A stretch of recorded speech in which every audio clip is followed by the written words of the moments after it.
All right, so I'm going to give you about 5 minutes to try problem number 2 with a partner.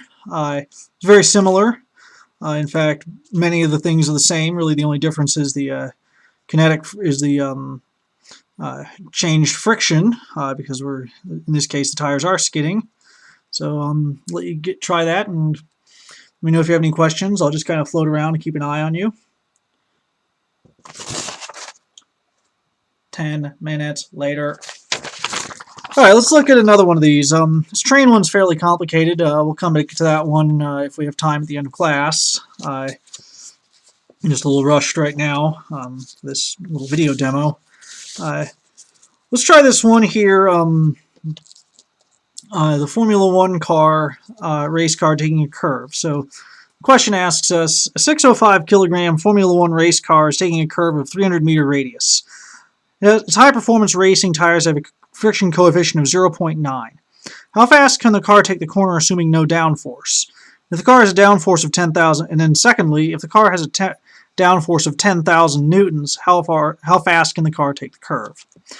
So earlier, we were discussing how your acceleration from friction, or the maximum acceleration from braking, or in this case cornering, you could get from the friction is independent of mass. But for the first part of this, we'll just look at it the same way as being independent of mass, because we'll assume normal force is equal to weight.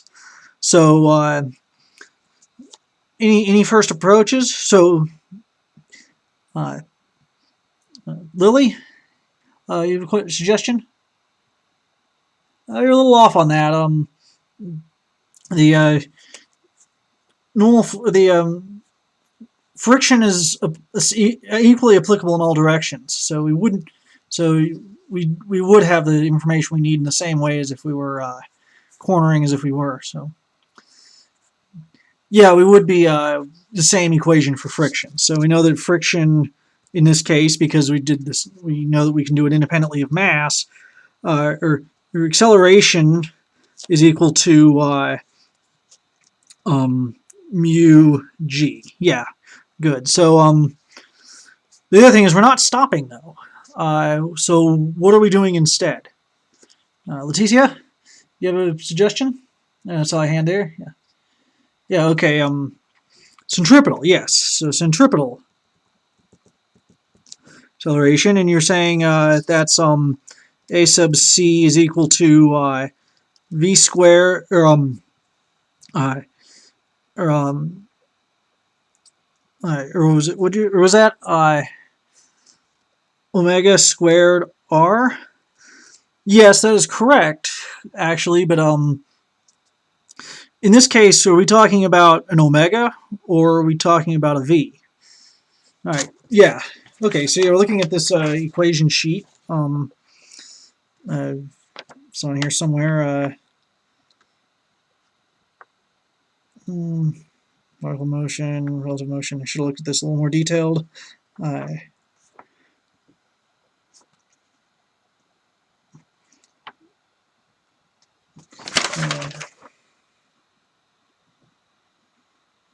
it's not on this equation sheet. I thought it would be, but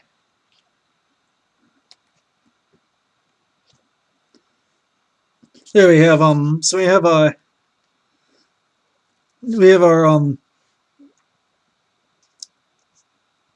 no, never mind. That'll be on the equation sheet I'll actually give you, not this old one from our college class. So we have several different formulas for dribble acceleration. This one we want to use, instead of that one, we want to use a sub c is equal to v squared over r. Correct? So we have our v, so we're trying, and we know that a is equal to mu g. So we have mu g is equal to, times g is equal to v squared over r. But we're trying to solve for v. So can we rearrange this? Any suggestions? I see a couple of hands. Josh again, you have some ideas? We can multiply both sides by r. So that gives us mu times g, mu times g times r is equal to v squared. Yeah. How can we get the v by itself? Yeah, we can just square root everything. So we square root both sides. So we have mu times square root of mu times g times r is equal to v. So we can plug in our numbers. So we have square root, that'll be 0.9 times 9.81 meters per second squared times I times 300 meters. You run that through a calculator. I'm not even going to bother to show it because you won't be able to see it. So I'll just do square 0.9 times 9.81 times 300. Nice thing for actual students, they'll have graphic calculators on their desk and just have a student to throw that into their calculator. We end up with 51.46 meters, 46. What units should we get? Yeah, we should be getting meters per second. Let's just check our dimensional analysis to make sure of that. So we have seconds squared, it's inside the square root, so it becomes seconds. We have a meters times a meters, so that's meters squared inside the square root, so we end up, yep, we get meters per second. If we just want to convert that into kilometers per hour, just for familiarity, let's convert it to miles per hour. Does anyone remember how to do that? Not offhand. Okay, yeah. Does anyone have that conversion offhand? No, neither do I. Okay. So let's just do it kilometers per hour. We know that, and this is an acceptable answer, but let's just try it with meters per second. Or let's just try it as,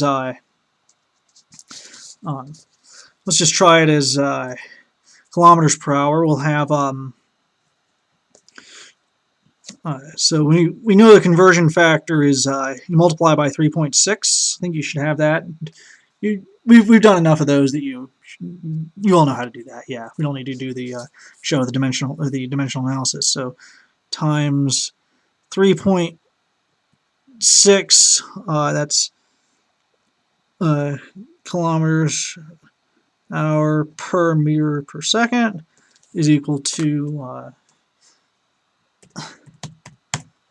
185 kilometers per hour. That's pretty fast. I mean, we're talking about race cars after all. That feels plausible. So, all right.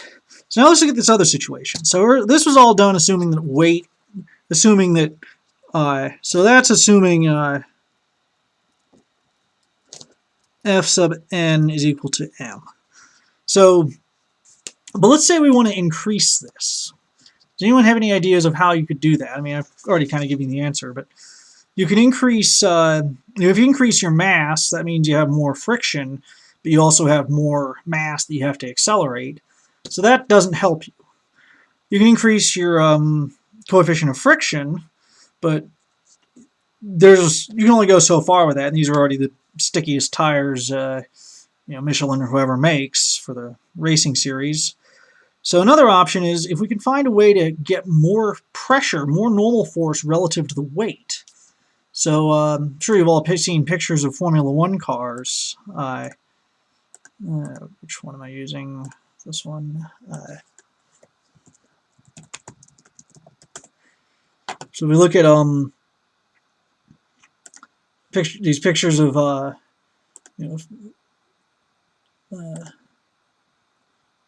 see if I can show this big.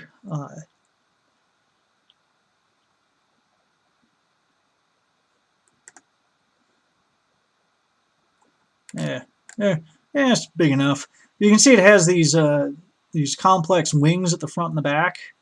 A lot of research goes into that, and those are kind of like an upside-down airplane wing that'll push the car down into the track with, in many cases, far more than the car's own weight. So, and that's the case here. So we have so in this case, we'll have a force of friction is equal to mu times, I'm kind of rushing this, and in reality I'd be calling on students and stuff, but you get the idea. It's hard to simulate that. I'm just sitting at my desk alone. So, so we have mu times our total normal force, which will be m times g plus plus we'll just call this FD, which is downforce. So that gives us, so we have this is 605 times 9.81 plus 10,000 newtons. So we'll end up with 0.9 times 605 kilogram times 9.81 meters per second squared plus 10,000 newtons. So punch that into a calculator.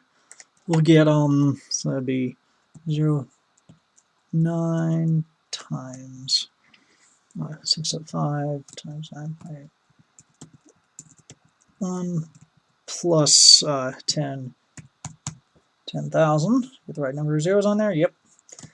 All right. So that gives us our force of friction ends up being 14,341 newtons.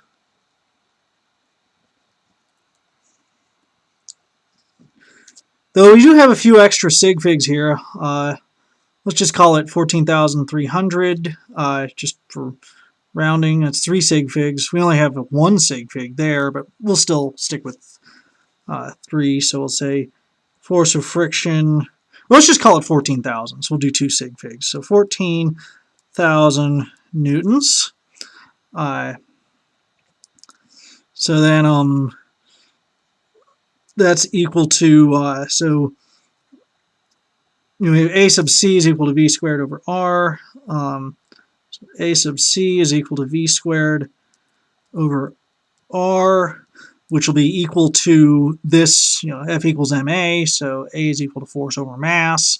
So that's so that'd be F force of friction divided by mass is equal to, so we have force of friction divided by mass is equal to v squared over r. We're trying to get v squared by itself, so we'll multiply, do like we did before, we'll multiply multiply both sides by r and square root both sides. So we'll have v is equal to force of friction times r all over mass. Plug in our numbers. We have so it's square root of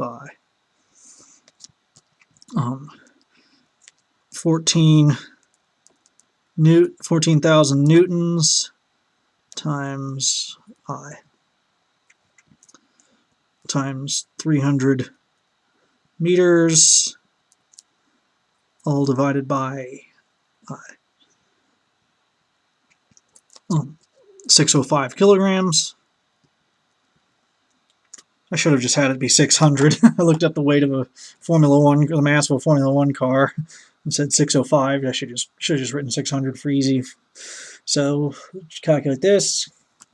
So the square root of 14,000 times 300, all divided by 605.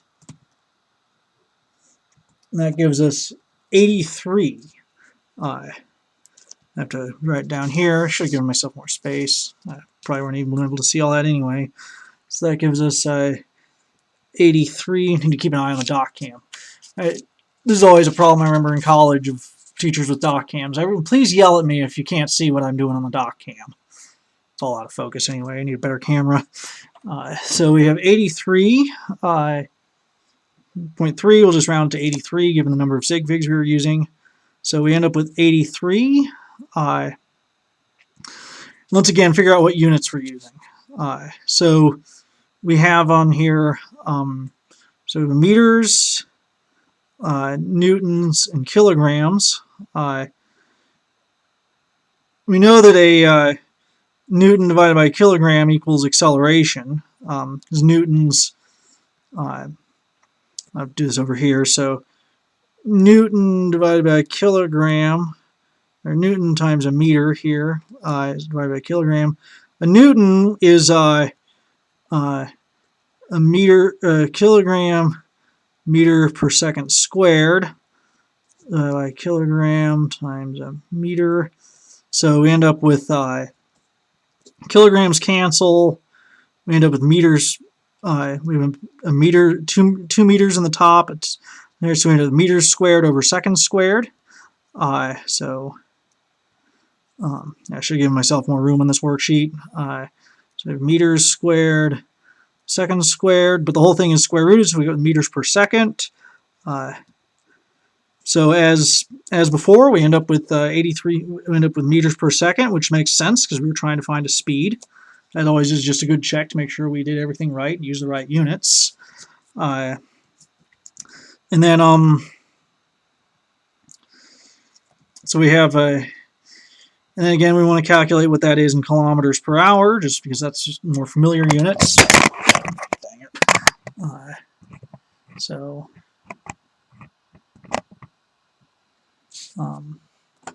we have 83, we'll divide by 3.6.